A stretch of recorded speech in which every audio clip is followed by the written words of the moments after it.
Hello friends, मैं सुरुचि BPSC Gurukul 1 में आपका स्वागत करती हूँ। फ्रेंड्स, आज हम देखेंगे एडुटेरिया का साप्ताहिक करंट अफेयर है फ्रेंड्स। और ये है अंक 22 और वर्ष क्या है 2024 का ही है फ्रेंड्स। तो देख लेंगे। और एक जून से 7 जून के बीच में है ये करंट अफेयर फ्रेंड्स। और इसमें विषय सूची है, राष्ट्रीय घटनाक्रम है, अंतर्राष्ट्रीय, बीबी समसामयिकी, मुख्य परीक्षा शॉर्ट्स और संपादकीय विशेष भी है। ठीक है फ्रेंड्स, इससे पहले जो करेंट कॉन्सेप्ट जो एडुटेरिया का आया है ना, वो मैं सारे मैं प्लेलिस्ट में डाल दी हूँ, जिसमें 1 जनवरी से आपको 15 अप्रैल तक मिल जाएगा, जिसमें डिटेल्स में पेपर का निचोड़ और राष्ट्रीय अंतर्राष्ट्रीय घटनाक्रम भी है और बिहार स्पेशल भी उसमें है फ्रेंड्स। तो वहाँ जाकर के आप चेक कर लीजिएगा प्लेलिस्ट में। और एडुटेरिया का टेस्ट सीरीज है, एक एनसीईआरटी बेस पे है, जो फाउंडेशन आधार बैच नाम है उसका, वो भी मैं प्लेलिस्ट में डाल रही हूँ, जिसमें 8 वीडियो हो चुके हैं और बाकी की जो 17 वीडियो में से 8 वीडियो हो चुके हैं फ्रेंड्स, तो वो भी आप जाके देख लेंगे। और घटना चक्र का भी चल रहा है फ्रेंड्स, जिसमें हिस्ट्री एंड ज्योग्राफी चल रहा है फ्रेंड्स, तो वहाँ जाके वहाँ पे देख सकते हैं। ठीक है, तो आज स्टार्ट करते हैं फ्रेंड्स। अगर चैनल पर नए हैं तो चैनल को सब्सक्राइब कर लीजिएगा, जो कि बिल्कुल फ्री है। लाइक कीजिए, शेयर कीजिए फ्रेंड्स। कोई त्रुटि रहती है या फिर कोई सजेशन देना चाहते हैं तो प्लीज़ कमेंट बॉक्स पे आप हमें दे सकते हैं। ठीक है फ्रेंड्स, तो चलिए आज का स्टार्ट करते हैं वीडियो। तो पहला है इसका देख लीजिए फ्रेंड्स, इसका राष्ट्रीय घटनाक्रम देख लेंगे। और इसमें स्रोत क्या है, तो स्रोत है पीआईबी, द हिंदू, दैनिक जागरण और जनसत्ता और अनरिस्पेक्टेड जो होते हैं उसमें से पेपर होते हैं, उसका निचोड़ है फ्रेंड्स। तो स्टार्ट करते हैं। पहला है, तो 2 जून को तेलंगाना द्वारा अपने स्थापना की कितने वर्षगांठ मनाया गया फ्रेंड्स, तो 10वें वर्षगांठ मनाई गई है। 2 जून 2014 को तेलंगाना भारत का 29वां राज्य बन गया था। ठीक है, नेक्स्ट है, हाल ही में वर्ष 2024 में टाइम्स पत्रिका द्वारा जारी दुनिया की क्या, तो 100 सबसे प्रभावशाली कंपनियों में भारत 3 कंपनियां आई भारत की।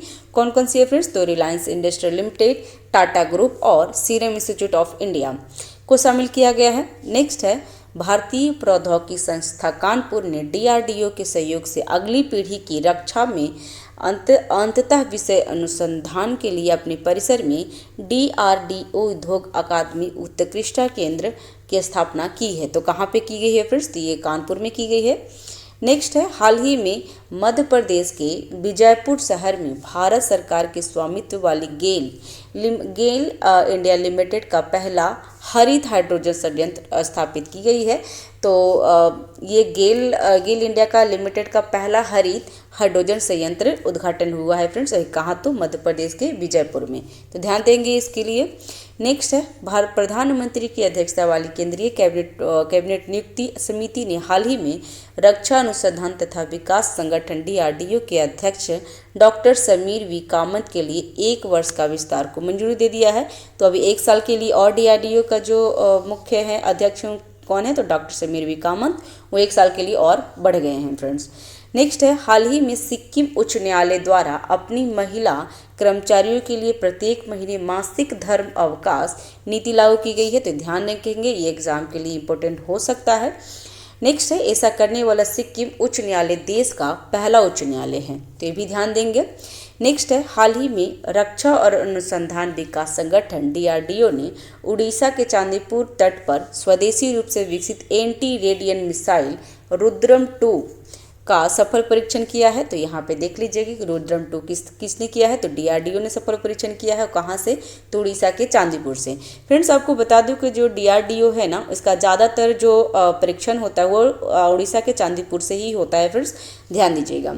इस मिसाइल को 28 मई 2024 को भारतीय वायुसेना के सुखोई 30 MK-1 लड़ाकू विमान से सफलतापूर्वक प्रक्षेपित किया गया था। तो ये भी ध्यान देंगे।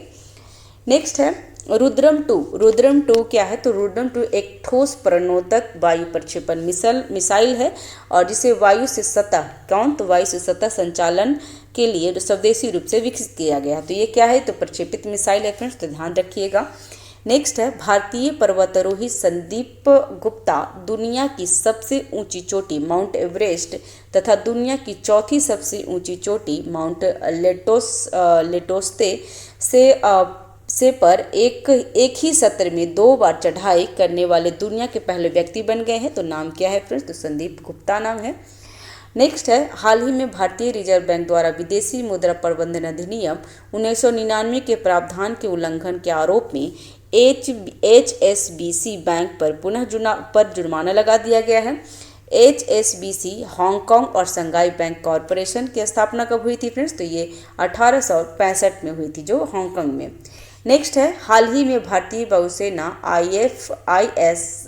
IAF ने बहुराष्ट्रीय सैन्य अभ्यास रेड फ्लैग, क्या तो वो रेड फ्लैग में भाग लेने के लिए अपने सबसे उन्नत लड़ाकू विमान राफेल को संयुक्त राज्य अमेरिका के अलास्का इलाइसन एयरफोर्स बेस पे उतार दिया है। ठीक है, रेड फ्लैग के अभ्यास क्या नाम है फ्रेंड्स? अभ्यास है रेड फ्लैग, और कहाँ पे हो रहा है? तो ये अलास्का में हो रहा है। तो ये ध्यान रखेंगे। और किसको भेजा है? तो राफेल को भेजा है। तो ध्यान दीजिएगा फ्रेंड्स। 15 दिवसीय युद्ध अभ्यास 1975 में वियतनाम युद्ध के बाद संयुक्त राज्य अमेरिका की वायुसेना द्वारा शुरू किया गया था। क्या है नाम? तो रेड फ्लैग। नेक्स्ट है, हाल ही में कोबो जापान में आयोजित विश्व पैरा एथलेट चैंपियनशिप में समग्र पदक तालिका में भारत ने कुल 17 पदों के साथ छठा स्थान प्राप्त किया है। तो ये भी ध्यान रखेंगे कि विश्व पैरा एथलेट चैंपियनशिप कहाँ हो रही थी फ्रेंड्स? तो कोबो जापान में हो रही थी। और भारत का कितना मेडल जीता है भारत ने? तो 17 पदों के साथ कितने स्थान पे? तो छठा स्थान पे है। भारत ने 17 पदों में क्या? तो 17 पदों में 6 स्वर्ण पदक है, 5 रजत है और 6 कांस्य है। समग्र पदक तालिका में शीर्ष देश कौन है से फ्रेंड्स? तो इसमें सबसे फर्स्ट नंबर पे है चीन, सेकंड नंबर पे है ब्राज़ील और थर्ड नंबर उज्बेकिस्तान है, और हमारा स्थान छठा है। तो ध्यान देंगे फ्रेंड्स। नेक्स्ट है, चेन्नई स्थित स्टार्टअप अग्रीकूल कॉस्मॉस ने दुनिया के पहले पूरी तरह से 3D प्रिंटेड रॉकेट अग्निबाण को आंध्र प्रदेश के श्रीहरिकोटा से सफलतापूर्वक प्रक्षेपित किया है। तो ये भी ध्यान देंगे फ्रेंड्स कि 3D प्रिंटेड रॉकेट अग्निबाण को कहाँ से? तो आंध्र प्रदेश के श्रीहरिकोटा से सफलतापूर्वक किया है फ्रेंड्स। ठीक है, तो इसका ध्यान देंगे।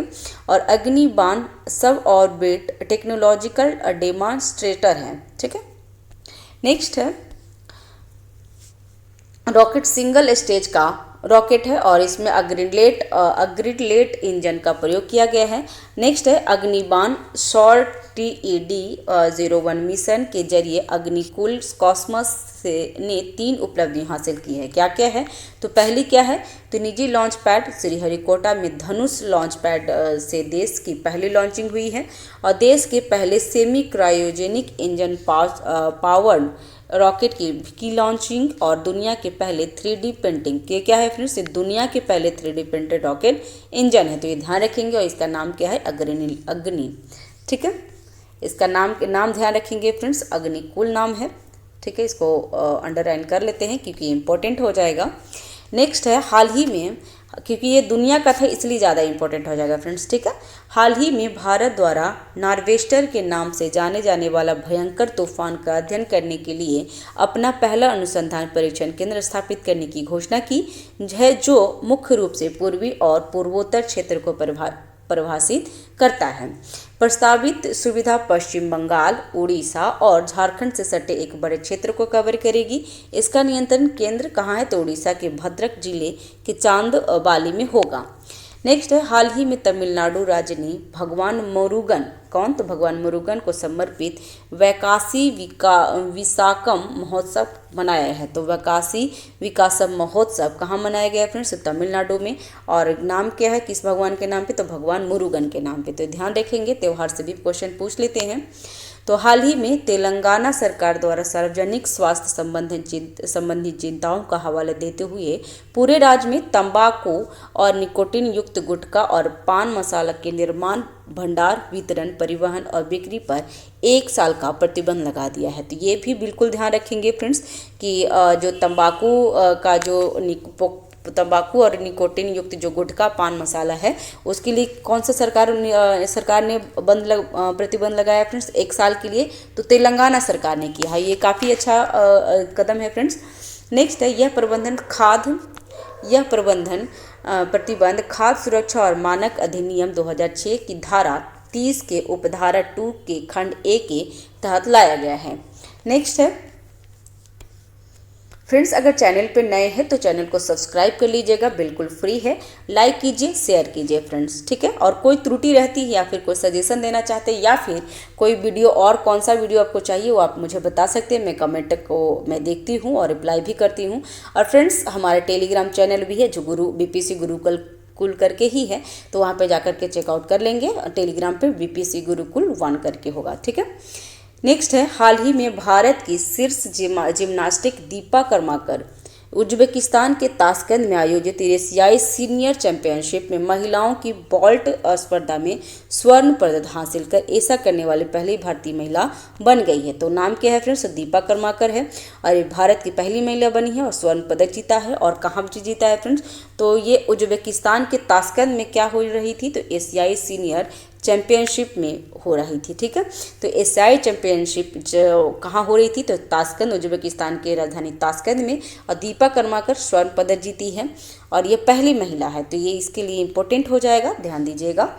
नेक्स्ट है, राष्ट्रीय सांख्यिकी संगठन NSO के अनुसार वित्तीय वर्ष 2023-24 में भारत की GDP 8.2 की वृद्धि का अनुमान लगाया गया है, तो ये भी ध्यान रखेंगे फ्रेंड्स, ठीक है। NSO द्वारा 8.2% की वृद्धि दर्ज की गई है, अनुमान लगाया गया है 2023-24 में, ठीक है। 1960-61 के बाद यह 9वीं बार है जब GDP वृद्धि 8 से अधिक हुई है, तो ध्यान रखेंगे ये भी। नेक्स्ट है, हाल ही में भारत सरकार ने ब्लू इकोनॉमी को बढ़ावा देने के लिए विदेश मंत्रालय तथा बंगाल की खाड़ी कार्यक्रम अंतर सरकारी संगठन BOBPIGO के साथ BIMREN बिम्स्टेक भारत अनुसंधान नेटवर्क लॉन्च किया है। तो किसके साथ किया है फ्रेंड्स? तो ये भारत सरकार ने विदेश मंत्रालय को और बंगाल की खाड़ी में हुई है, तो ध्यान रखेंगे। नेक्स्ट है, हाल ही में भारत के अडानी समूह द्वारा अपने वैश्विक पद चीन में विस्तार करते हुए तंजानिया के दार एस सलाम बंदरगाह पर कंटेनर टर्मिनल 2 के लिए 30 वर्ष का पट्टा हासिल किया है, तो ये भी देखेंगे।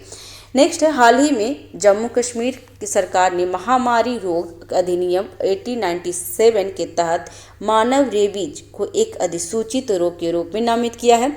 तो मानव रेबीज को एक रोग के रूप में नामित किया है फ्रेंड्स, और कौन किया है? तो जम्मू कश्मीर ने किया है। और इसका अधिनियम क्या था? तो अधिनियम 1897 का था, तो ध्यान रखेंगे, एग्जाम में आ सकता है, क्योंकि जो जम्मू कश्मीर से रिलेटेड कुछ भी क्वेश्चन आते हैं ना फ्रेंड्स, बनते हैं ना, तो वो एग्जाम में पूछ लेते हैं, तो ध्यान दीजिएगा।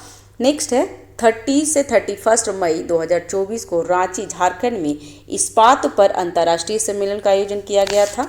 अंतर्राष्ट्रीय इस्पात सम्मेलन ICONS 2024 का उद्देश्य क्या है? तो नवोन्मेषी समाधान तलाश और इस्पात उद्योग के भविष्य को आगे बढ़ाना है, ठीक है फ्रेंड्स। ये हमारा राष्ट्रीय खत्म हो चुका है।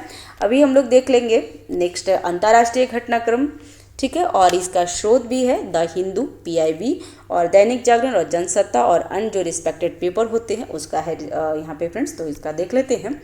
स्टार्ट करते हैं। पहला, संयुक्त राष्ट्र की agency International Organization for Migration IOM के अनुसार हाल ही में प्रशांत महासागरीय देश पपुआ न्यू गिनी, ध्यान दीजिएगा, कि एक गांव में भारी भूस्खलन के कारण 670 में से अधिक लोगों की मौत हो गई है।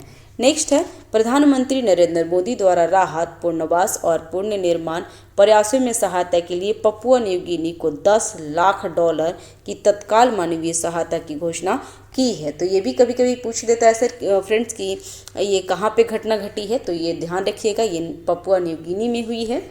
और कितना यहाँ से दिया गया है फ्रेंड्स? $10 लाख दिया गया है, तो ध्यान रखेंगे। नेक्स्ट है, हवाई के एक सेकेंड फ्रेंड्स, हवाई की सवाना गैंगीविच द्वारा हाल ही में मिस USA 2023 का खिताब जीता गया है। तो किसने जीता है फ्रेंड्स? तो सवाना गैंगीविच द्वारा मिस US 2023 का खिताब जीता गया है, तो ठीक है, इसका ये नाम ध्यान रखेंगे फ्रेंड्स। और ये कहाँ की है? तो हवाई की है। नेक्स्ट, हाल ही में जापान के शोधकर्ताओं द्वारा दुनिया का पहला लकड़ी का उपग्रह लिग्नोसैट को विकसित किया गया है। तो ये एग्जाम के लिए काफ़ी इंपॉर्टेंट हो जाएगा फ्रेंड्स, क्योंकि ये उपग्रह लकड़ी का बना हुआ है। और कौन है? तो जापान का है, क्योंकि अब टेस्ट वेस्ट में भी ये आने लगा है, तो डेफिनेटली एग्जाम में भी पूछ लेगा। तो ध्यान रखेंगे फ्रेंड्स, नाम क्या है इसका? लिग्नोसेट, ठीक है, लिग्नोसेट। और ये लकड़ी का बना है, ये जापान का है। लिग्नोसेट नामक यह उपग्रह क्या है? तो मैग्नोलिया नाम से लकड़ी से बना है। तो लकड़ी का नाम क्या है? मैग्नोलिया। और इस उपग्रह को सितंबर में स्पेस एक्स रॉकेट के जरिए प्रक्षेपित किया जाएगा। और अभी हो चुका है फ्रेंड्स, किया जाएगा, सितंबर में किया जाएगा, तो ध्यान देंगे। नेक्स्ट है, रूस द्वारा हाल ही में तालिबान को आतंकवादी सूची से बाहर करने का फैसला लिया गया है। रूस ने तालिबान को 21 वर्ष पहले 2003 में आतंकी संगठन की सूची में शामिल कर प्रतिबंध किया था। नेक्स्ट है, 27 मई से 1 जून के मध्य जिनेवा स्विट्जरलैंड में 77वीं विश्व स्वास्थ्य सभा का आयोजन किया जाएगा। तो जो 77वीं विश्व स्वास्थ्य सभा का आयोजन कहाँ के होगा फ्रेंड्स? तो जिनेवा के स्विट्जरलैंड के जिनेवा में होगा।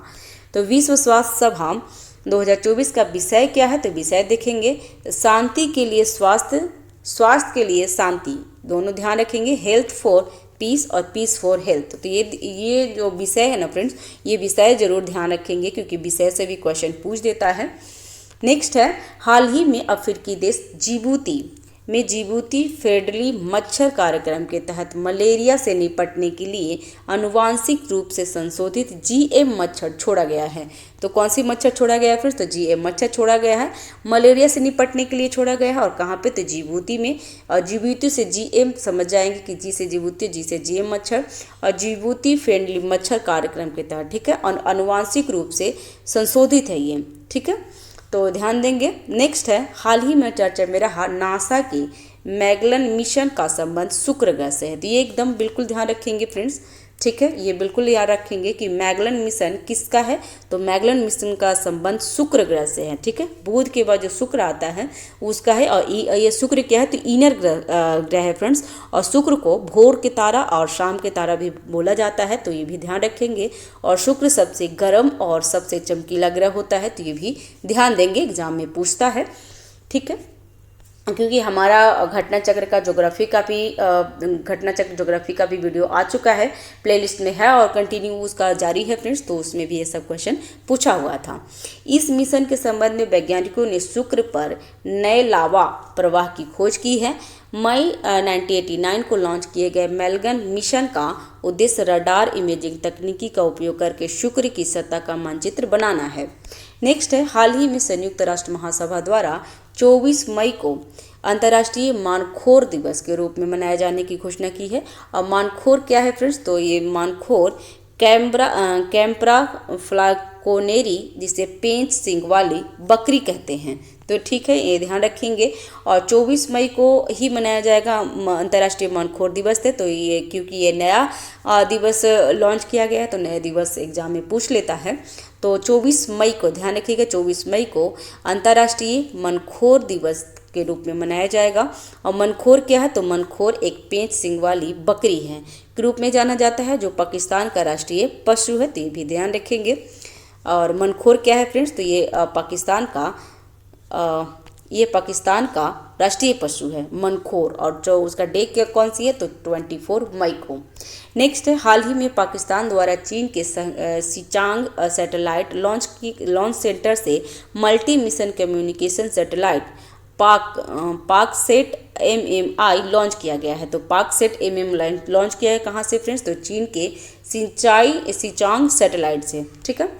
इस सैटेलाइट का उद्देश्य पाकिस्तान में इंटरनेट कनेक्टिविटी, टीवी प्रसारण, cellular phone, broadband, e-commerce, e-governance आदि को बढ़ाने के लिए किया गया है। नेक्स्ट, हाल ही में चीन द्वारा एक व्यक्ति एक file, one person one file OPOF सामूहिक निगरानी कार्यक्रम शुरू किया गया है। इसका उद्देश्य चेहरे की पहचान करने वाले कैमरों की तैनाती को 3 गुना करना है और निवासियों पर व्यापक डेटा संकलित करना है। नेक्स्ट है, हाल ही में भारत द्वारा वर्ष 2023 के बाद पहली बार वर्ष 2024 से 26 के लिए कोलंबो प्रक्रिया की अध्यक्षता हासिल की गई है। तो क्या किया गया फ्रेंड्स? तो कोलंबो प्रक्रिया की अध्यक्षता किसको मिला है फ्रेंड्स? तो ये भारत को मिला है। और 2003 के बाद पहली बार वर्ष 2024 से 26 के लिए मिला है फ्रेंड्स, तो ये ध्यान रखेंगे। कोलंबो प्रक्रिया विदेशी रोजगार श्रम के प्रबंधन के लिए एक क्षेत्रीय परामर्श मंच है, जिसमें बांग्लादेश और श्रीलंका जैसे 12 एशियाई देश भी शामिल है उसमें। ठीक है फ्रेंड्स, अभी नेक्स्ट इसी में देख लेते हैं, क्योंकि ये हम लोग 1 जून से 7 जून का है, ये 1 हफ्ते का वीडियो है। तो इसमें विविध समसामयिकी में देख लेते हैं इसमें क्या क्या है, जिसमें खेल, पुरस्कार, नियुक्ति, निधन और थीम भी है। तो देख लेते हैं इसका फ्रेंड।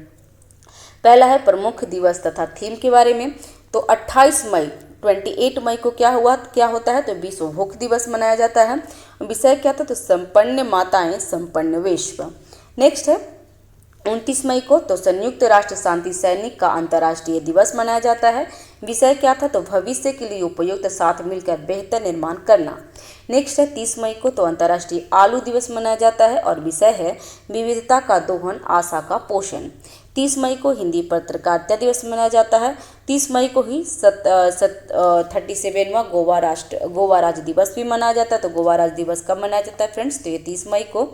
और 31 मई को विश्व तंबाकू निषेध दिवस मनाया जाता है। विषय क्या था, तो बच्चों को तंबाकू उद्योग के हस्तक्षेप से बचना। नेक्स्ट है 1 जून को तो 1 जून को विश्व दुग्ध दिवस मनाया जाता है। विषय क्या था, तो दुनिया को पोषण देने के लिए गुणवत्तापूर्ण पोषण प्रदान करने के लिए डेयरी की महत्वपूर्ण भूमिका का जश्न मनाएं। नेक्स्ट है नियुक्ति के बारे में देख लेते हैं। तो हाल ही में चंद्रशेखर गौरीनाथ करहाड़कर को इंदिरा गांधी परमाणु अनुसंधान केंद्र का नया निदेशक नियुक्त किया गया है। तो ध्यान रखेंगे इनका कि इंदिरा गांधी परमाणु अनुसंधान केंद्र का नया निदेशक कौन बने हैं फ्रेंड्स, तो चंद्रसेन गौरीनाथ करहाड़कर। ठीक है, ध्यान रखेंगे। नेक्स्ट है इंदिरा गांधी परमाणु अनुसंधान केंद्र कहाँ है, इसकी स्थापना हुई थी 1971 में हुई थी और मुख्यालय कलपक्कम तमिलनाडु में है। तो ये ध्यान रखेंगे। नेक्स्ट है हाल ही में केंद्रीय स्वास्थ्य तथा परिवार कल्याण मंत्रालय द्वारा विश्व तंबाकू निषेध दिवस के अवसर पर भारतीय बैडमिंटन स्टार PV सिंधु को तंबाकू नियंत्रण अभियान का ब्रांड एम्बेसडर नियुक्त किया गया है। तो ये देखेंगे फ्रेंड्स कि तंबाकू नियंत्रण अभियान का ब्रांड एम्बेसडर कौन बनी है फ्रेंड्स, तो PV सिंधु बनी है। तो ये ध्यान रखेंगे। नेक्स्ट है हाल ही में श्री राकेश रंजन को कर्मचारी चयन आयोग SSC का नया अध्यक्ष नियुक्त किया गया है। तो SSC का नया अध्यक्ष कौन बने हैं फ्रेंड्स, तो श्री राकेश रंजन।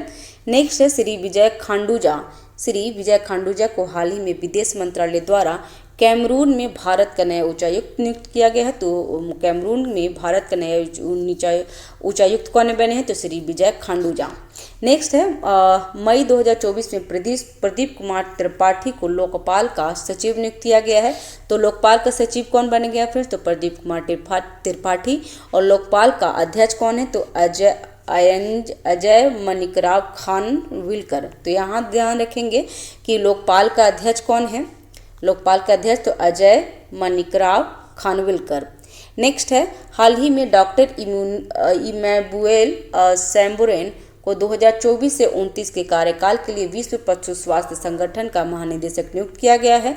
विश्व पशु स्वास्थ्य संगठन WOAH का स्थापना कब हुई थी, तो 1924 में और इसका मुख्यालय पेरिस फ्रांस में है। नेक्स्ट है हाल ही में गीता नासा नौसेदा को हाल ही में बाल्टिक देश लिथुआनिया का दोबारा राष्ट्रपति चुना गया है। तो लिथुआनिया का राष्ट्रपति कौन बन गए हैं फ्रेंड्स, तो ये गीता नासा नौसेदा बने हैं। ठीक है। नेक्स्ट है अल्लाह माई हलीना को हाल ही में अफ्रीकी देश चाड का नया प्रधानमंत्री नियुक्त किया गया है। नेक्स्ट है हाल ही में भारत सरकार के केंद्रीय स्वास्थ्य सचिव अपूर्व चंदा को विश्व स्वास्थ्य संगठन WHO द्वारा घोषित 77वीं विश्व स्वास्थ्य संगठन सभा का समिति अध्यक्ष नियुक्त किया गया। तो नाम रखेंगे, याद रखेंगे फ्रेंड्स, किसका नाम क्या है, अपूर्व चंद्रा। ठीक है फ्रेंड्स, तो हम देख रहे थे। अभी नेक्स्ट है खेल के बारे में देख लेते हैं। तो उज्बेकिस्तान की राजधानी ताशकंद में आयोजित एशियाई पंजा कुश्ती चैंपियनशिप में भारतीय पंजा कुश्ती खिलाड़ी द्वारा 7 पदक, 1 स्वर्ण, 6 कांस्य हासिल किया गया है। नेक्स्ट है भारत की चेस खिलाड़ी आर वैशाली ने हाल ही में कोनेरू हम्पी को पराजित कर नॉर्वे सतर्न टूर्नामेंट की महिला वर्ग में जीत हासिल किया है, तो ये भी ध्यान रखेंगे। नेक्स्ट है, हाल ही में आईपीएल 2024 के फाइनल मैच में कोलकाता नाइट राइडर्स केकेआर ने सनराइजर हैदराबाद को 8 विकेट से मात देकर तीसरी बार खिताब जीता है। तो ध्यान रखिएगा फ्रेंड्स, आईपीएल जो 2024 हुई थी जिसमें कौन जीता है फ्रेंड्स, तो कोलकाता नाइट राइडर जो केकेआर ने सनराइजर हैदराबाद को 8 विकेट्स, तो जीता कौन है, तो कोलकाता नाइट राइडर केकेआर ने जीत लिया है। और किसको हराया था, तो सनराइजर हैदराबाद को, और 8 विकेट्स से मात देकर तीसरी बार जीता है। तो ये भी ध्यान रखेंगे कि आईपीएल कौन जीत गया फ्रेंड्स, तो केकेआर ने जीता है। और ये आईपीएल का कितना संस्करण है, तो 17वां संस्करण है, तो ध्यान देंगे।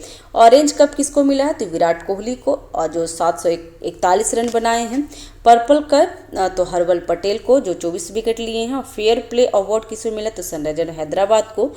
और फाइनल में player of the match Mitchell Starc को मिला है। तो ये ध्यान रखेंगे फ्रेंड्स, ये आईपीएल का हिस्ट्री है। तो ये पूछता है ऑरेंज कप में किसे मिला, पर्पल कप, तो ऑरेंज कप विराट, पर्पल, तो यहाँ पे पर से पर्पल कैप है, तो पर से पटेल भी हो गया, तो ये भी ध्यान रखेंगे, ठीक है।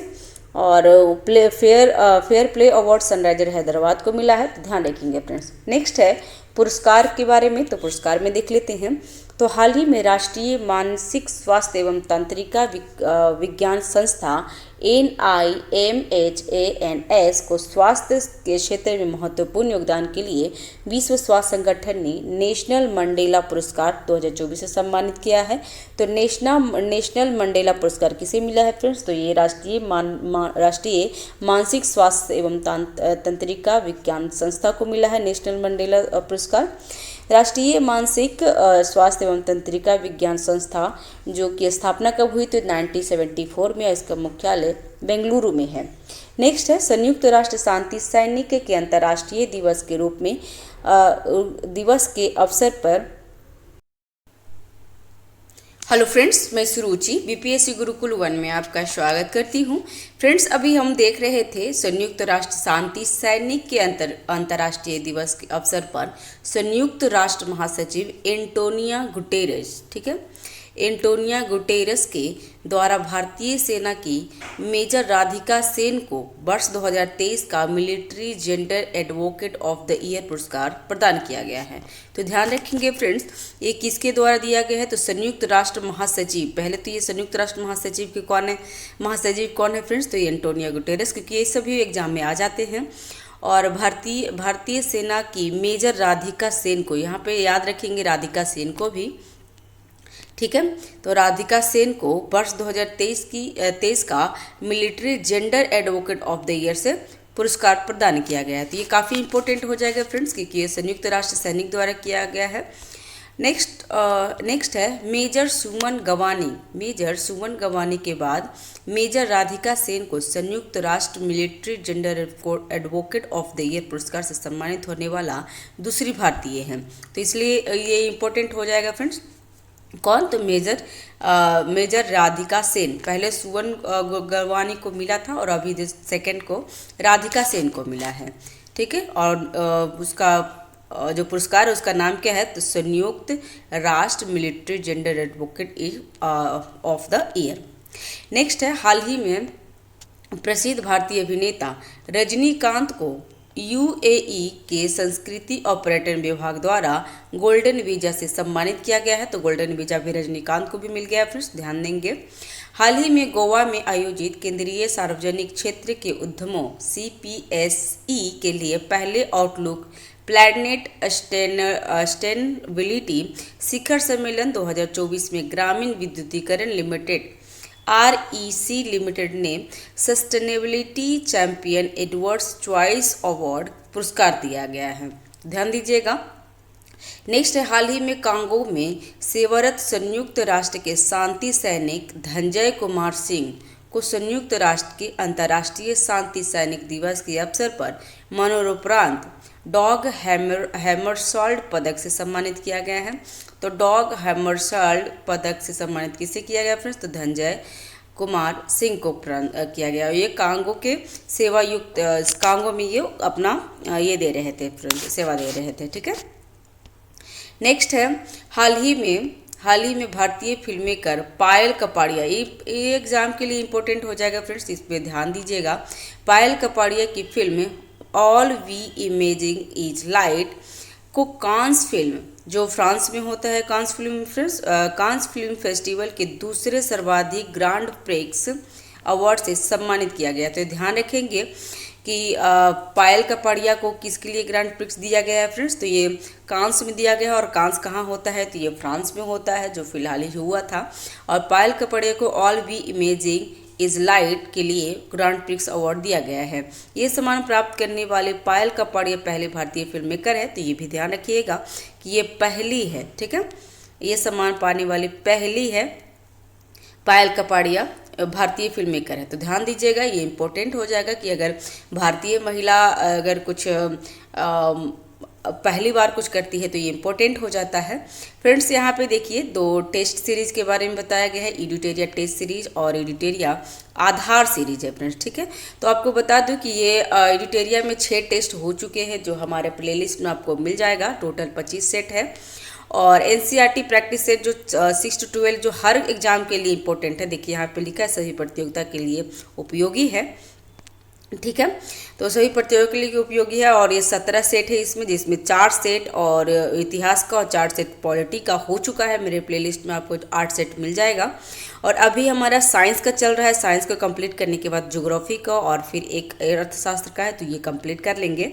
ठीक है, और इसमें 5-6 वीडियो हो चुके हैं। और जैसे जैसे टेस्ट होते जा रहे हैं वैसे वैसे मैं PDF वीडियो डालते जा रही हूँ, तो वहाँ पे जाके आप देख लेंगे। इसमें 25 सेट में 15 सेक्शनल है और 10 फुल लेंथ है। तो अभी सेक्शनल ही चल रहा है फ्रेंड्स, और सेक्शनल में अभी पॉलिटी चल रहा है, तो आप ध्यान देंगे। ठीक है, तो इसके बाद देख लेते हैं मेंस एग्ज़ाम शॉर्ट्स है। तो ये पेपर के लिए इम्पोर्टेंट है। पेपर में ये एग्ज़ाम जो अभी आयोजित की गई थी फ्रेंड्स, 69 का जो मेंस अगर आप दिए होंगे तो आपको पता हो गया होगा कि पेपर से कितने सारे क्वेश्चन आते हैं। ठीक है, और पेपर तो हर स्टूडेंट को पढ़ना बहुत ही ज़रूरी है फ्रेंड्स। जो एग्ज़ाम मेंस के जैसे आप सिविल सेवा के दे रहे हैं तो पेपर बहुत ज़रूरी होता है, क्योंकि उससे आपको जो आगे आप काम करेंगे, जो बन जाएंगे अधिकारी, तो काम करने के लिए उसमें पता चल जाता है। ठीक है, तो पेपर पढ़ना काफ़ी आवश्यकता है। ठीक है, तो अगर हम पेपर नहीं पढ़ पाते हैं तो ये हम देख लेंगे,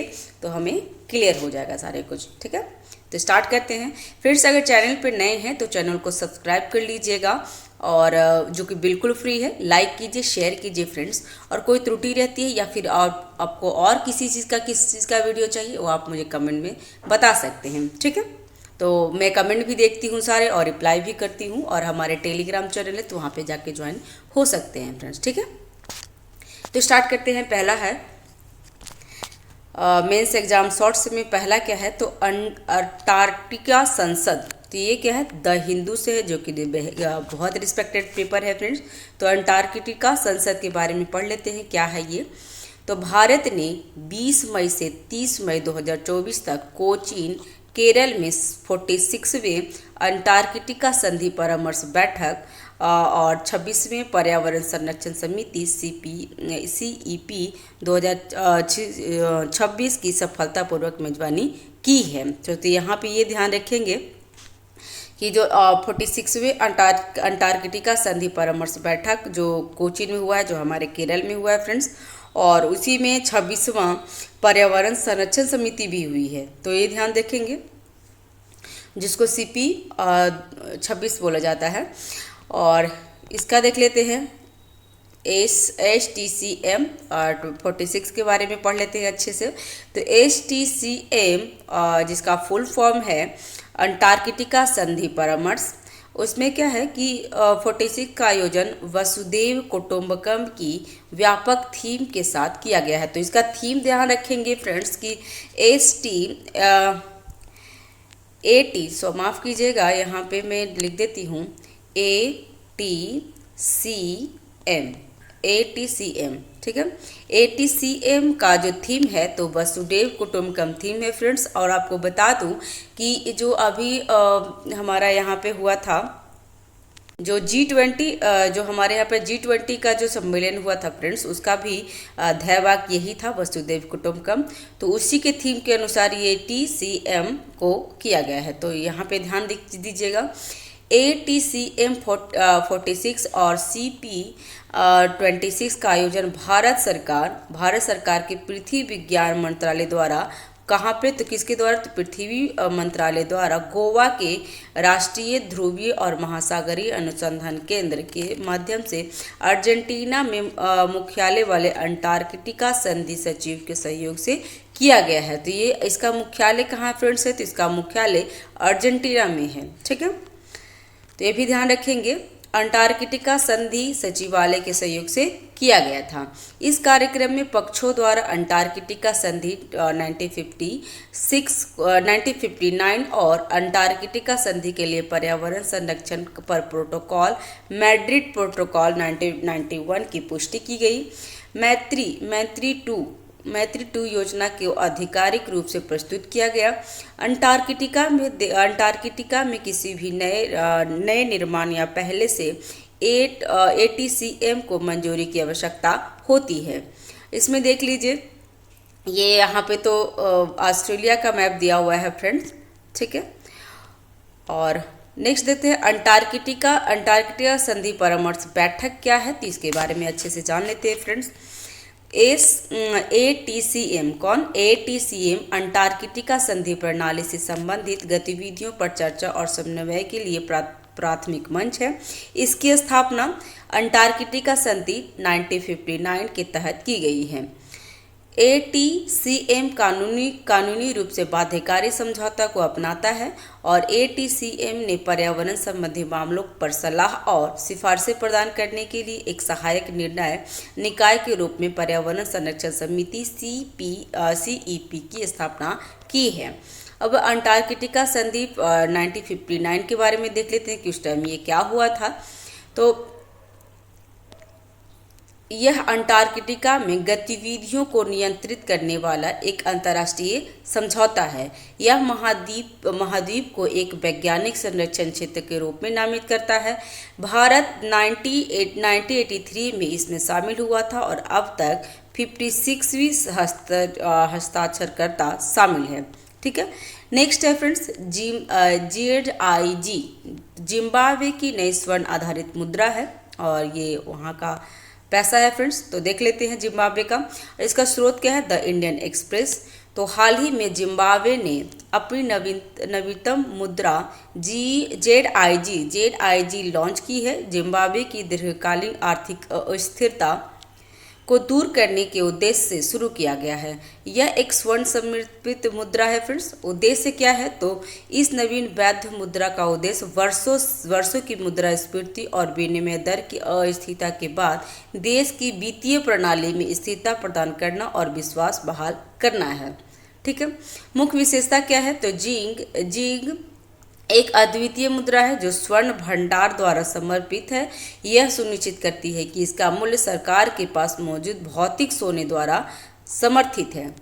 नेक्स्ट है ZIG, जिंग नोट और सिक्के निम्न मूल्य वर्गों में उपलब्ध होंगे और जारी किए जाएंगे। ठीक है, तो ऐसे उनका जैसे 1ZI 2ZIG ऐसा करके है। ZIG लॉन्च करने का कारण क्या है, तो कारण देख लेते हैं। तो उच्च मुद्रास्फीति, तो जिम्बाब्वे उच्च मुद्रास्फीति की दर से जूझ रहा है, जहां हाल ही के वर्षों में वार्षिक मुद्रास्फीति 500% अधिक हो गई थी। जिम्बाब्वे की अर्थव्यवस्था विगत 25 वर्षों से संकट में है। सार्वजनिक अविश्वास क्या हुआ था, तो 2008 के हाइपर इन्फ्लेशन संकट जैसे पिछले मुद्दों को कारण जिम्बाब्वे के लोगों को केंद्रीय बैंक पर ऐतिहासिक अविश्वास आ गया था, इसलिए वो सोने का सिक्का जारी किया है। तो इसका नाम है जिंग। ठीक है, ध्यान रखेंगे इतना ही। विरूपाक्ष मंदिर के बारे में देख लेते हैं फ्रेंड्स कि वो चर्चा में क्यों है, और ये द इंडियन एक्सप्रेस का न्यूज है फ्रेंड्स। तो देख लेते हैं इसका। हाल ही में विरूपाक्ष मंदिर का एक हिस्सा मंदिर का मंडप सालू मंडप मूसलाधार बारिश के कारण क्षतिग्रस्त हो गया है। विरूपाक्ष मंदिर कहाँ है? तो राष्ट्रीय स्तर पर संरक्षित स्मारक और यूनेस्को विश्व धरोहर स्थल। इस मंदिर की उत्पत्ति 7वीं शताब्दी में मानी जाती है। और ये क्या है फ्रेंड्स? तो ये संरक्षित है, राष्ट्रीय स्तर पर संरक्षित स्मारक है, यूनेस्को विश्व धरोहर में भी शामिल है विरूपाक्ष मंदिर, जिसकी जो उत्पत्ति हुई है तो 7वीं शताब्दी में हुई है। तो ये काफ़ी पुराना है, इसलिए इनके बारे में जान लेते हैं। 14वीं शताब्दी में विजयनगर साम्राज्य जो 1336 से 1646 से, तो ये भी ध्यान रखेंगे, हिस्ट्री के लिए इम्पोर्टेंट हो जाएगा कि विजयनगर साम्राज्य की जो कार्यकाल थी तो कितनी ही थी, तो 1336 से 1646, मतलब 1336 से 1646 के बीच के दौरान ये व्यापक विस्तार हुआ था इसका। यह मंदिर भगवान शिव को समर्पित है और जिन्हें स्थानीय रूप से विरूपाक्ष या पंपा हापाथी के नाम से जाना जाता है। विरूपाक्ष मंदिर सहित हम्पी को इसकी समृद्धि, स्थापत्य विरासत, ऐतिहासिक महत्व के कारण 1986 में यूनेस्को द्वारा विश्व धरोहर स्थल घोषित किया गया है। तो अगर ये चर्चा में है फ्रेंड्स, तो ये भी क्वेश्चन पूछ सकता है कि विरूपाक्ष मंदिर को कब यूनेस्को धरोहर में शामिल किया गया है? तो ये 1986 में किया गया है, तो ये ध्यान रखिएगा। और विरूपाक्ष मंदिर भगवान शिव को समर्पित है, तो ये भी ध्यान रखेंगे फ्रेंड्स। स्थापत्य विशेष के बारे में देख लेते हैं।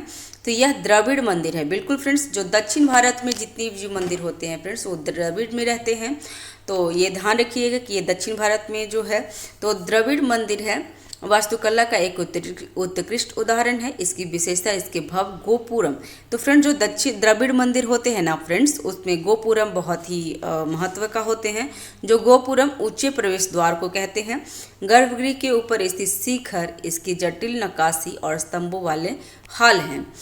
ठीक है, नक्काशी और मूर्तियों से भरपूर गोपुरम में विभिन्न देवताओं और पौराणिक दृश्यों और जानवरों को दर्शाया गया है। फ्रेंड्स, ये बता दें कि ये मेंस के ही शॉर्ट्स हैं, तो इसलिए मेंस में इंपॉर्टेंट हो जाएगा। तो ये सब ध्यान रखेंगे क्योंकि मेंस में आर्ट एंड कल्चर से ये क्वेश्चन पूछता है, तो हो सके ये विरूपाक्ष मंदिर के बारे में पूछ ले क्योंकि ये 7वीं शताब्दी का था।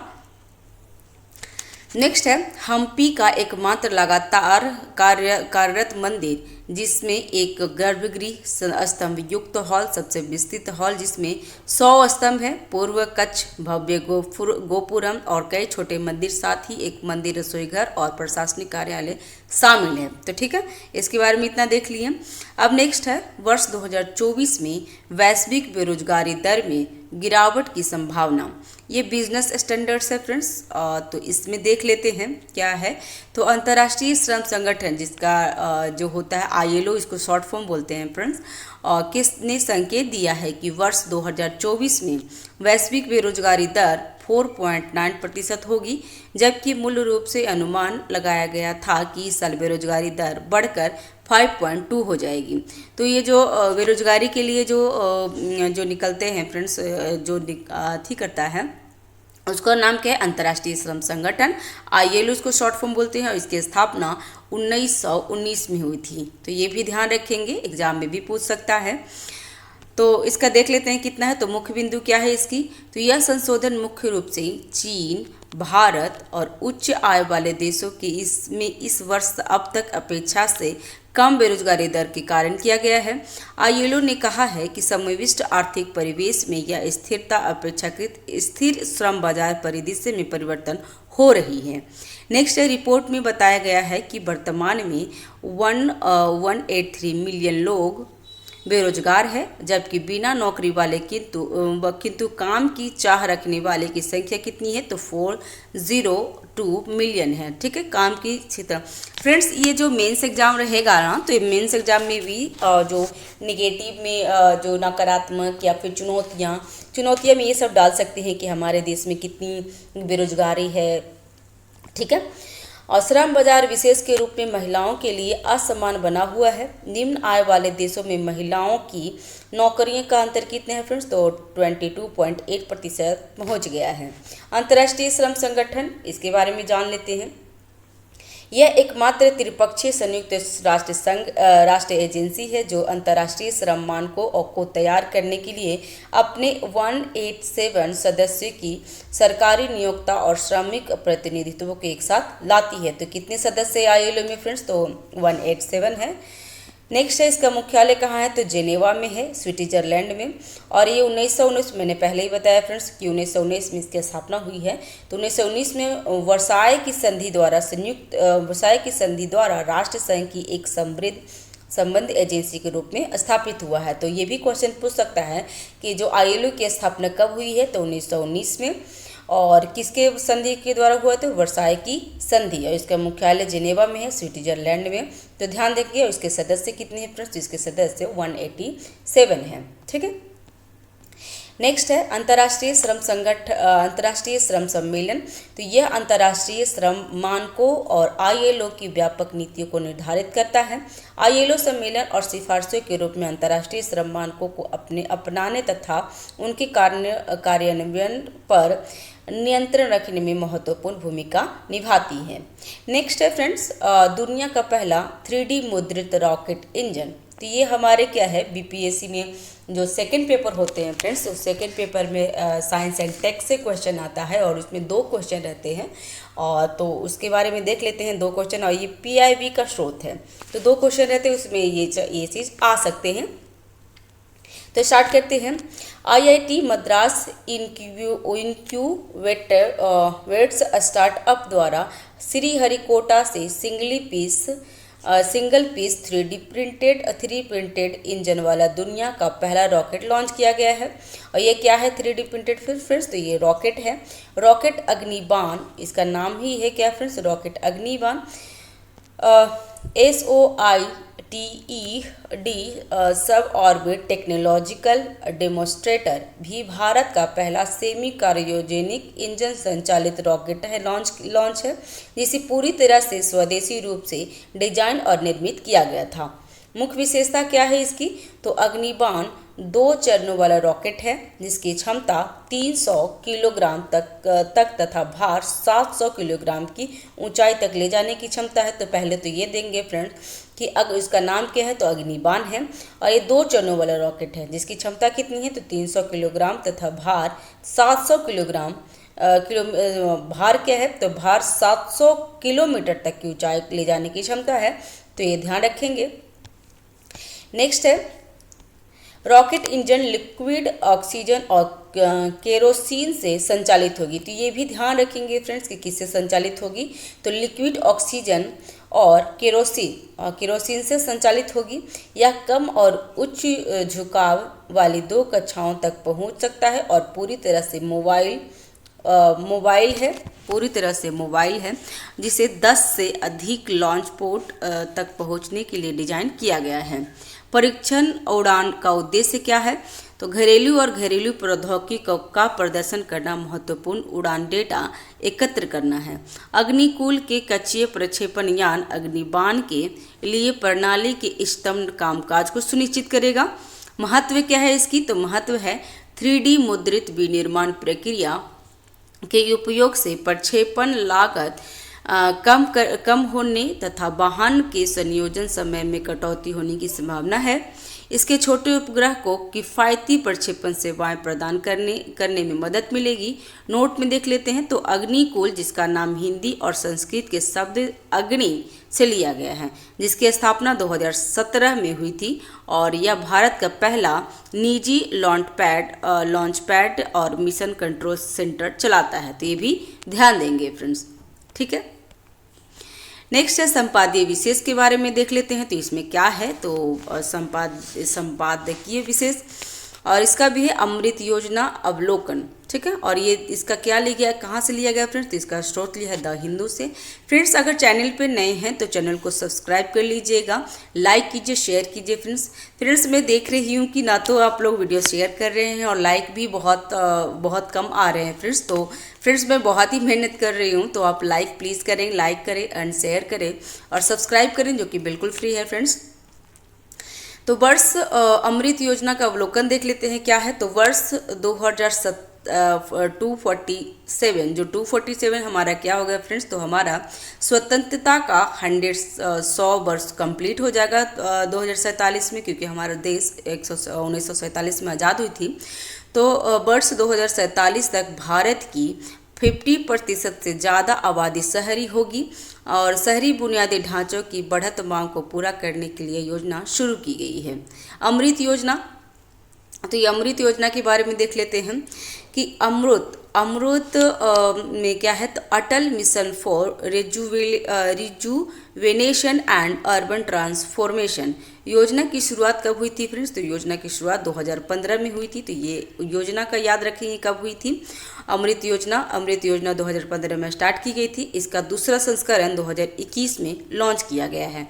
ठीक है, नेक्स्ट है इस योजना के तहत जल, गतिशीलता और प्रदूषण से संबंधित बुनियादी ढांचों के विकास में कुछ चुनौतियां का समाधान किया जाना था, जिसमें केंद्र से कुछ वित्तीय सहायता और बाकी हिस्सा राज्यों और संबंधित शहरों को जुटाना था। इस मिशन को 1 लाख से अधिक आबादी वाले 500 शहरों और कस्बों को अधिसूचित नगर पालिका के साथ कवर करने के लिए तैयार किया गया था। उद्देश्य क्या है इसका, तो घर घर में पानी की सुनिश्चित आपूर्ति के साथ नल और सीवेज कनेक्शन सुनिश्चित करना है। हरियाली और पार्कों जैसी अच्छी तरह से बनाए हुए खुले स्थान का विकास करके शहरों का मूल्य बढ़ाना है। सार्वजनिक परिवहन पर स्विच करके या गैर मोटर संचालित परिवहन के लिए सुविधाओं का निर्माण करके प्रदूषण को कम करना है। वित्तीय वर्ष 2015-16 से वित्त वर्ष 19-20 तक 5 वर्षों के लिए अमृत योजना के लिए कुल परिव्यय कितना था फ्रेंड्स, तो ये 50,000 करोड़ रुपया था। नेक्स्ट है अमृत 2.0 की मुख्य विशेषता क्या है, जो 2021 में उसके लॉन्च किया गया है। तो यह प्रत्येक शहर के लिए नगर जल संतुलन योजना के विकास के माध्यम से उपचारित सीवेज के पुनर्चक्रण और पुनः उपयोग, जल निकायों के द्वारा पुनरुद्धार और जल संरक्षण को प्रोत्साहित करती है। अमृत 2.0 के लिए कुल परिव्यय कितनी है फ्रेंड्स, तो 2,99,000 करोड़ रुपया है। तो ये भी ध्यान रखेंगे कि अमृत 2 के लिए कितना परिव्यय दिया गया है, तो 2,99,000 करोड़ रुपया दिया गया है। इसकी वर्तमान स्थिति देख लेते हैं, क्या है वह वर्तमान स्थिति। तो परियोजना का कार्यान्वयन बहुत धीमा है तथा अधिकांश राज्यों में इसका कार्यान्वयन 50% से भी कम पूरा हुआ है और लगभग 21 प्रमुख शहरों में भूजल खत्म होने वाला है। अपर्याप्त जल, सफाई और स्वच्छता के कारण प्रतिवर्ष लगभग 2 लाख मौतें हो रही हैं। 63.3% पाइप सीवेज निर्वहन प्रणाली से जुड़े नहीं हैं और शहरी भारत, ये सब चुनौती में आप डाल सकते हैं फ्रेंड्स, चुनौतियाँ में, या फिर क्या लॉस हुआ है, क्या कंप्लीट काम नहीं हुए हैं, तो ये सब भी डाल देंगे ना आप। और इसमें क्या है कि इसमें अगर पाई चार्ट करके बना देंगे या ग्राफ बना देंगे, फिगर कुछ बना देंगे ना, तो इम्पोर्टेंट हो जाएगा और एग्ज़ाम के लिए मतलब उससे आपको मार्क्स मिलता है फ्रेंड्स मेंस में। शहरी भारत में प्रति व्यक्ति औसत जल आपूर्ति 69.2% प्रतिदिन लीटर है, जबकि आवश्यकता मात्र 125 लीटर प्रतिदिन है। ठीक है, और इसमें ये भी ध्यान रखेंगे कि कितना है फ्रेंड्स, तो ये आपूर्ति कितना 69.2% प्रति लीटर है, जबकि आवश्यकता कितनी है, आवश्यकता है 125 लीटर की, जो बहुत कम है। नीति आयोग की एक रिपोर्ट में कहा गया है कि 2030 तक भारत की 40% आबादी के पास पीने का पानी पहुंच नहीं होगा। तो ये बहुत ही चिंताजनक विषय है फ्रेंड्स, कि यहाँ पे चिंताजनक या चुनौतियों में भी एग्जाम में डाल सकते हैं कि नीति आयोग की रिपोर्ट के अनुसार 2030 तक भारत की 40% आबादी के पास पीने के लिए पानी की पहुँच नहीं हो पाएगी। आलोचनात्मक विश्लेषण में क्या है, तो समग्र दृष्टिकोण का अभाव इसमें परियोजना उन्मुख रवैया अपनाता है। शहरों को योजना प्रक्रिया में शामिल नहीं किया गया। यह योजना नौकरशाहों, अर्ध सरकारी संस्था और निजी हितों द्वारा संचालित थी। शहरों में जल प्रतिबंध की योजना बनाते समय जलवायु और वर्षा पैटर्न में परिवर्तन को ध्यान में नहीं रखा जाता है। स्थानीय सरकार की सीमित भागीदारी है, ते भी चुनौतियों में डाल सकते हैं। हाँ, आगे की राह में देख सकते हैं कि आगे की राह मेंस में सब फ्रेंड्स इसी तरीके से लिखाता है फ्रेंड्स की चुनौतियाँ, उसके सकारात्मक, उसके नकारात्मक चुनौतियाँ, ये सारे और आगे की राह दे करके लास्ट में कंक्लूजन किया जाता है। तो मेंस में बहुत बहुत अच्छे मार्क्स आते हैं फ्रेंड्स। आगे की राह में क्या है, तो सरकारी स्थानीय निकाय निर्वाचन प्रतिनिधियों और आम शहरी लोग को भी ध्यान में रखा जाना चाहिए। शहरों में जल प्रबंधन में क्षेत्र की जलवायु और वर्षा पैटर्न तथा संयुक्त शिविरों की मौजूदा अवसंरचना को भी ध्यान में रखने की आवश्यकता है। परियोजना क्या है, तो उन्मुख दृष्टिकोण से हटकर अधिक एकीकृत शहर नियोजन रणनीति की ओर बढ़ना चाहिए। नेक्स्ट है स्वास्थ्य और आवास संबंधी मुद्दों से संबंधित उद्योग है। तो विशिष्ट अनुसंधान एवं विकास को बढ़ावा देने के लिए नवाचार केंद्र की स्थापना से नवीन समाधानों और प्रौद्योगिकी को बढ़ावा मिल सकता है। अभी नेक्स्ट देख लेंगे 2047 की यात्रा, जो हमारे 100 वर्ष कंप्लीट हो जाएंगे देश की आज़ादी का फ्रेंड्स। तो ये हमारे लिए काफ़ी इम्पोर्टेंट है और ये इसका जो स्रोत है, इसका स्रोत द इंडियन एक्सप्रेस है। तो भारत का लक्ष्य स्वतंत्रता की 100वीं वर्षगांठ के साथ 2047 तक एक विकसित देश बनाना है। ठीक है, तो ये लक्ष्य ध्यान रखेंगे फ्रेंड्स। द लक्ष्य क्या है, एक विकसित देश बनाना है। और कब, तो 100वीं वर्षगांठ जो हमारी होने वाली है 2047 में, वहाँ तक बना देना है। भारत के विकास के लिए स्पष्ट रोड मैप की आवश्यकता है। ठीक है, विकसित राष्ट्र के बारे में देखते हैं।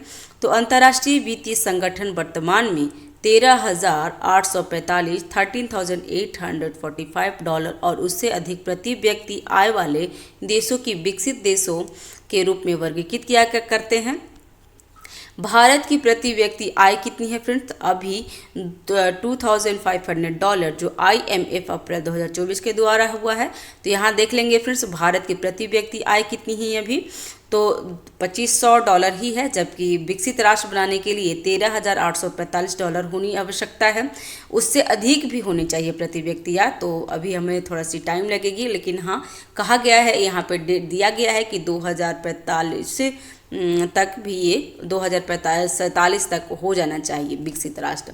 ठीक है, और अभी हमारा कितने हैं, तो मतलब $2,500 ही हमारा है प्रति व्यक्ति आय। रुपये की भावी विनिमय दर और घरेलू मुद्रास्फीति की धारणाओं के आधार पर प्रति व्यक्ति आय की इस स्तर को प्राप्त करने के लिए हमें 6 से 7% की औसत वास्तविक वृद्धि की आवश्यकता है।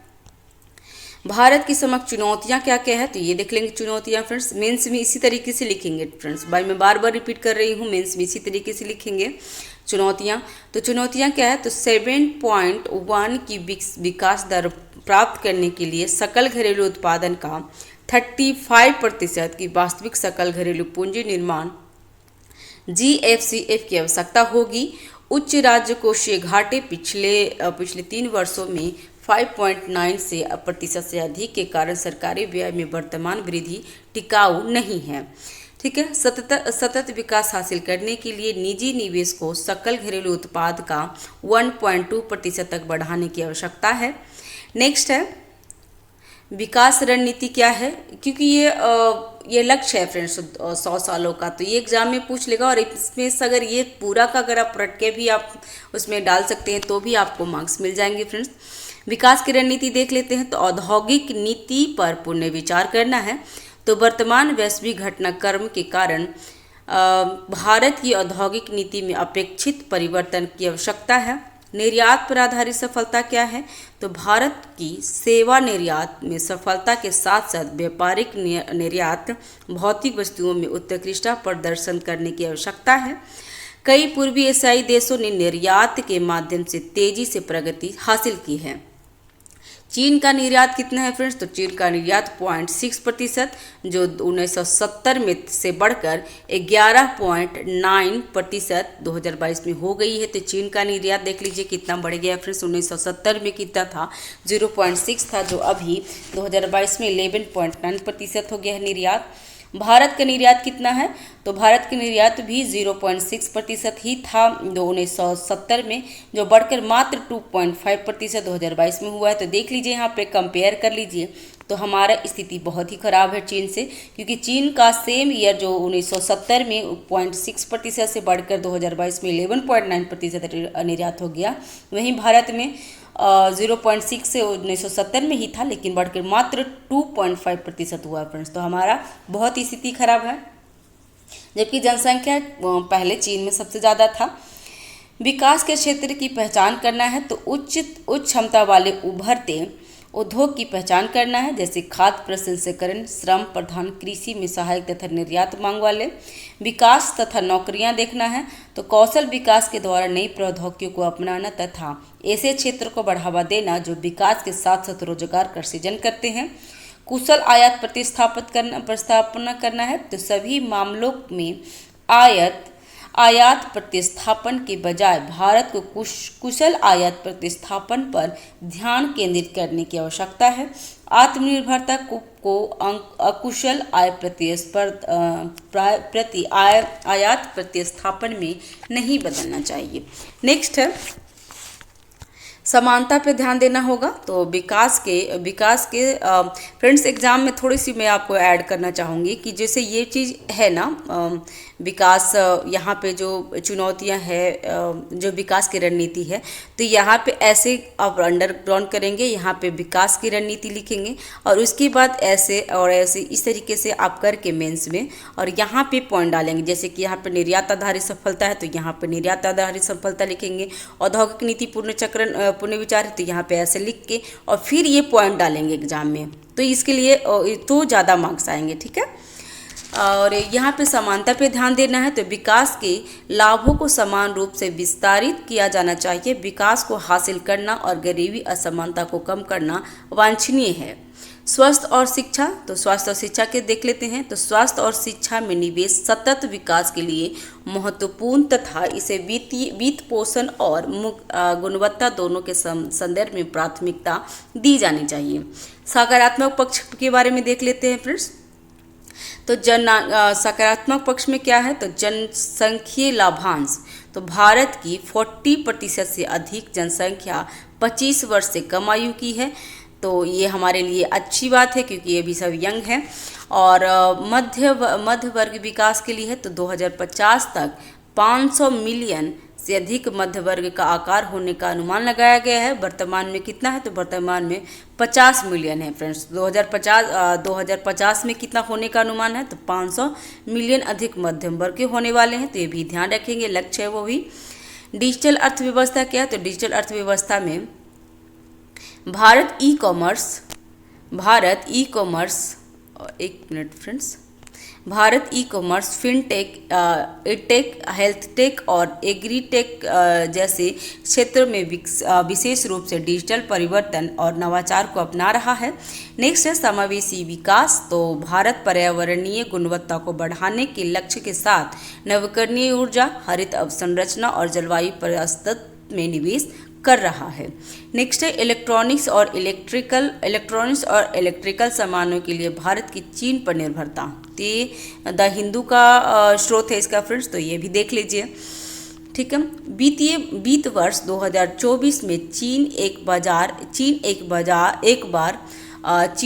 बार पुनः भारत का शीर्ष व्यापारी साझेदार बन गया है। तो ये भी ध्यान देंगे क्योंकि 67 या 66 का जब मैं प्री दी थी तो उसने पूछ लिया था कि भारत का शीर्ष भागीदार देश कौन है, तो उस टाइम भी चीन ही था फ्रेंड्स। तो इस बार भी चीन हो गया है, तो ये बिल्कुल ध्यान में रखिएगा, एग्जाम में भी आ सकते हैं प्री में कि 2024 में चीन एक बार फिर पुनः भारत का शीर्ष व्यापार साझेदार बन गया है।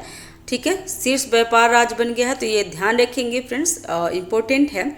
और पिछले 10 वर्षों में यह छठी बार है जब चीन ने अमेरिका को पछाड़कर भारत का शीर्ष व्यापार साझेदार बन गया है, उभरा है। भारत चीन की वर्तमान व्यापारिक स्थिति क्या है, तो ये देख लेते हैं। तो चीन के साथ भारत का व्यापारिक घाटा वित्तीय वर्ष 2024 में 85.1 बिलियन डॉलर है। तो फ्रेंड्स आपको बता दूं कि अगर चीन शीर्ष देश बनता है ना तो चीन के साथ हमारा घाटा रहता है, लेकिन अगर ये अमेरिका हमारा बनता है तो अमेरिका साथ हम फायदे में रहते हैं। तो चीन के साथ क्या है, तो चीन के साथ भारत का व्यापारिक घाटा वित्तीय वर्ष 2024 में कितनी है, तो 85.1 बिलियन डॉलर में हम घाटे पे हैं चीन के साथ।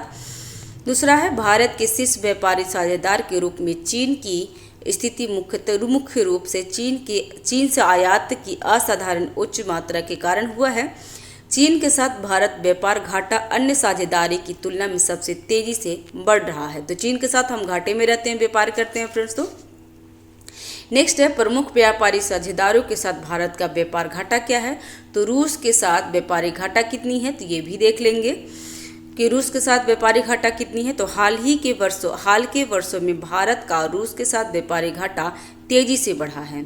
ठीक है, यहाँ पे देख लीजिए, यहाँ पे चार्ट भी दिया हुआ है और यहाँ पे फर्स्ट यहाँ पे देख लीजिए FY 18 और 2024 में सबसे FY 2024 में देख लीजिए कितना घटा है फ्रेंड्स। और एक्सपोर्ट टू चाइना सबसे ज़्यादा हम लोग सबसे कम एक्सपोर्ट किए हैं, इंपोर्ट किए हैं सबसे US से इंपोर्ट किए हैं। ये एक्सपोर्ट US को हम इतना किए हैं और इंपोर्ट चाइना से हम सबसे ज़्यादा इंपोर्ट किए हैं। देखिए यहाँ पे इसकी ग्राफ कैसे जा रही है, चाइना के साथ हमने इंपोर्ट कैसे ज़्यादा किया है और एक्सपोर्ट बहुत ही कम किए हैं। और अमेरिका को हमने इस एक्सपोर्ट कम किए हैं, इंपोर्ट किए हैं अमेरिका से इतना, एक्सपोर्ट इतना किए हैं। तो ये मेंस में भी इसी तरीके से आप मैप डालेंगे फ्रेंड्स, ठीक है, इसी तरीके से मेंस में भी आप मैप डालेंगे तो अच्छा हो जाएगा फ्रेंड्स। वित्त वर्ष 22 में व्यापार घटने की तो मात्र 6.6 बिलियन डॉलर से बढ़कर वित्त वर्ष 2024 में 57.2 बिलियन डॉलर हो गया है। इसका अधिकांश रूस से रियायती मूल्य पर तेल आयात के कारण बढ़ा है। तो ये भी ध्यान रखेंगे कि रूस से तेल आयात के कारण में कितनी ज़्यादा हो गया है फ्रेंड्स। तो यहाँ पे देख लीजिए 57.2 बिलियन डॉलर जो 2022 में कितना था, तो 6.6 बिलियन था, जो 2024 में 57.2 बिलियन डॉलर हो गया है फ्रेंड्स। ध्यान दीजिएगा इसका। चीन के साथ व्यापार घाटा में क्या है, तो भारत द्वारा चीन से आयात की जाने वाली अधिकांश वस्तुओं क्या है, तो इलेक्ट्रॉनिक्स और इलेक्ट्रिकल वस्तुओं के रूप में वर्गीकृत किया गया है। तो चीन से सबसे ज़्यादा हम लोग क्या लाते हैं फ्रेंड्स, तो चीन से इलेक्ट्रॉनिक्स और इलेक्ट्रिकल वस्तुओं के रूप में वर्गीकृत किया गया है, तो वो हम लोग लेते हैं। वित्त वर्ष 2015 से वित्त वर्ष 2024 की अवधि में भारत ने 75 बिलियन डॉलर मूल्य के मोबाइल टेलीफोन आयात किए, जो आयात टोकरी का सबसे बड़ा घटक है। नेक्स्ट है द्वितीय क्रम में क्या है, तो द्वितीय क्रम, तृतीय एवं चतुर्थ क्रम क्रमशः स्वचालित डेटा प्रोसेसिंग इकाई है जो 37 बिलियन का है। सेमीकंडक्टर डिवाइस और डायोस कितना है, तो 28 बिलियन। और इलेक्ट्रॉनिक्स एकीकृत सर्किट कितना है, तो 27 बिलियन का स्थान आता है। ठीक है, नेक्स्ट है इलेक्ट्रिकल और इलेक्ट्रॉनिक्स वस्तुओं के लिए चीन मुख्य स्रोत है। तो ये भी ध्यान दीजिएगा कि इलेक्ट्रिकल और इलेक्ट्रॉनिक्स वस्तुओं के लिए चीन क्या है, तो चीन मुख्य स्रोत है। और वित्तीय वर्ष 2015 से वित्त वर्ष 2024 की अवधि में भारत ने अपने मोबाइल टेलीफोन का 54% हिस्सा चीन से खरीदा है। इस अवधि में भारत ने चीन से लगभग 56% स्वचालित डेटा प्रोसेसिंग यूनिट, लगभग 70% सेमीकंडक्टर डिवाइस और डायोस और 32% इलेक्ट्रॉनिक इंटीग्रेटेड सर्किट और माइक्रो असेंबली भी खरीद किया है। तो यहाँ पे मैप दिया है फ्रेंड्स, तो देख लीजिएगा। भारत के प्रमुख व्यापार अधिशेष वाला साझेदार देश कौन कौन है, तो ये भी देख लेते हैं। सेकंड में अमेरिका आता है। भारत का अमेरिकी को निर्यात 2023-24 में 1.32% से घटकर 77.5 अरब डॉलर रह गया है, जबकि 2022-23 में 78.54 अरब डॉलर था। तो ये भी ध्यान रखेंगे। नेक्स्ट है आयात का लगभग 20% घटकर 40.8 अरब डॉलर रह गया है। भारत का व्यापार अधिशेष 16.86 बिलियन अमेरिकी डॉलर से बढ़कर 36.74 बिलियन अमेरिकी डॉलर हो गया है। नेक्स्ट है आगे की राह क्या है, तो आयात में विविधता। आयात में विविधता, तो भारत को वियतनाम, दक्षिण कोरिया, जापान, ताइवान और इंडोनेशिया जैसी अन्य देशों से भी अपने आयात में विविधता लाकर चीन आयात पर अपनी निर्भरता को कम करने की आवश्यकता है। तो आगे की राह में भी इसी तरीके से मेंस में भी लिखेंगे फ्रेंड्स, तो अच्छा रहेगा। और घरेलू उद्योग का विकास, तो घरेलू उद्योग का विकास में क्या है कि सरकारी घरेलू कंपनियों को उन वस्तुओं का निर्माण के लिए वित्तीय प्रोत्साहन प्रदान कर सकती है जो वर्तमान में आयात किए जाते हैं। निर्यात अवसंरचना में सुधार, तो अवसंरचना विकास में निवेश, जैसे लॉजिस्टिक नेटवर्क का आधुनिकीकरण निर्यात प्रक्रिया को सुव्यवस्थित कर सकता है। आत्मनिर्भरता को बढ़ावा देना होगा, तो भारत का आत्मनिर्भरता पर ध्यान घरेलू क्षमताओं को मजबूत करने और वैश्विक व्यापार में प्रतिस्पर्धात्मक बढ़ाने का केंद्रित करना चाहिए। ठीक है फ्रेंड्स, ये हमारा समाप्त हो गया है फ्रेंड्स। ठीक है, और वीकली जो करंट था 1 से 7 जून का, और इसमें सारे कुछ ऐड किया हुआ है फ्रेंड्स, तो देख लेंगे इसके लिए। और फ्रेंड्स अगर चैनल पे नए हैं तो चैनल को सब्सक्राइब कर लीजिएगा, लाइक कीजिए, शेयर कीजिए। कोई त्रुटि रहती है तो प्लीज़ कमेंट बॉक्स पे आप हमें सजेशन दे सकते हैं। Thank you friends, have a nice day, keep watching, keep learning, thank you.